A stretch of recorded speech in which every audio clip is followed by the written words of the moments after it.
So, for today's vlogs, mag-change ako ng tablecloths. Because yung yung tablecloths ka ay Christmas pa. Napaka-late ko lang mag-change. So, ngayon guys, tara, samahan nyo ako guys sa aking pag-change ng aking tablecloths. And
so guys, here, dito ako natutulog sa baba ng bed.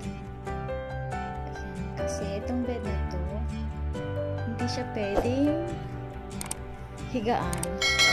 Kasi, di-discharge ko na to next week. So, bali kasi, wini-wini Rico, hindi naman pwedeng pagalitan si Rico.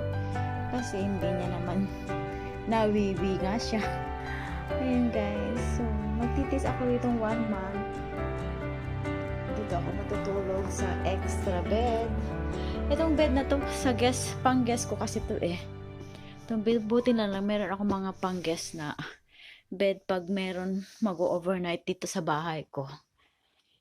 Ayan guys, tiis tayo ngayon, wala akong bed. So ayan, yan lahat i-discharge ko yan guys. Nagpanik kami ngayon kasi ito si Rico may ginawang kasalanan guys. Kasi hindi niya naman sinasadya siguro. Kasalanan ko din kasi hindi ko siya inilabas kaagad ng morning. So, ngayon guys, dito ako matutulog kasi walang bed. Tingnan nyo guys yung bed kasi namin guys, yung bed, winiwian ni Rico yung bed ko. So, nakakalungkot kasi nag-over-panic kaming buying ngayon. So, nag-buy kami by internet. So, kasi, eto guys, i-discharge ko na to. Kasi dito siya nagwiwi, si Rico. So, nag-dry nga rin na siya. Nilinis ko na din nga siya. Ayan, lahat yan ni Winiwi ni Rico. Lahat ito. Kaya, buti na lang, merong akong extrang. Tingnan mo guys, nauuna na naman sa akin siya. Kung saan ako matutulog, doon din siya. Tingnan mo, ayaw niyang umalis. Kasi gusto na naman niyang katabi ako. Tinawag na namin ito kasi pipick upin na to. So, i-discharge namin. Itatapon ko na to. Kasi hindi naman malalabhan to. So, talagang grabe. Konti nga lang naman yung ngiri niya. Kaya lang, parang hindi na rin namin maano to. Kasi 20 years na rin. Pero ang tibay kasi dito guys. Itong bed na to kasi France bed ito eh. Talagang France siyang na bed. Made in France. So, nakakahinay nga. 20 years na namin ito nagamit. Mula nung marriage namin. So, ito siya. Nakakasayang. Kasi, napakaano ko to eh. Yung talagang malinis kasi ako sa gamit guys. Lagi ko siyang binabakyum, lagi ko siyang pinupunasan. Sayang nga lang ito kasi winiwian ni Rico. So, itinawag ko na. So, nakabili na rin ako guys ng ang tawag dito ay Suday Gomi. So, pag mayroon kang itatapon na malaking bagay, kailangan i-call mo sa City Hall para pick upin nila. Pero, may schedule ang pag-pick up nila guys. So, pipick upin nila ito mga 1 week ago pa. Mga next week pa siya pipick upin. Pero nakabili na rin ako sa drugstore ko to nabili dito sa Oiso. So lalagyan namin to name, papangalanan ko dito kung kanino galing ito.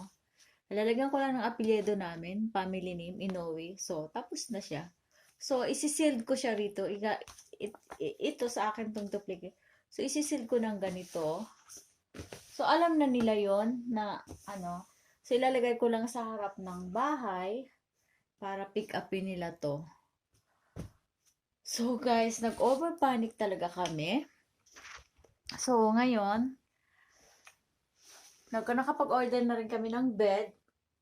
Ayan, same pa rin yung in-orderan namin. Sa France pa rin kami made in France pa rin yung bed namin. So, darating siguro, wala pa kasing mail kung kailan i-deliver. I think mga 1 month ago siya darating.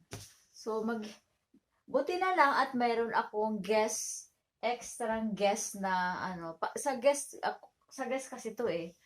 Itong extra bed ko, pag meron akong visitor na dito mag-overnight, so meron ako. Saka pag dumarating kasi mga family ko sa Pilipinas, ito yung ginagamit nila, yung extra bed ko, mga putong, ayan. 3 tong set na tong namin. Binili namin para sa mga guest darating. Ayan guys. So, tingnan mo siya guys. Ayaw niyang umalis sa gusto niya talaga. Thank you so much. Ayan, see you to my vlogs again. Thank you so much for watching. You hope to enjoy guys. Ayan, bye. Bye.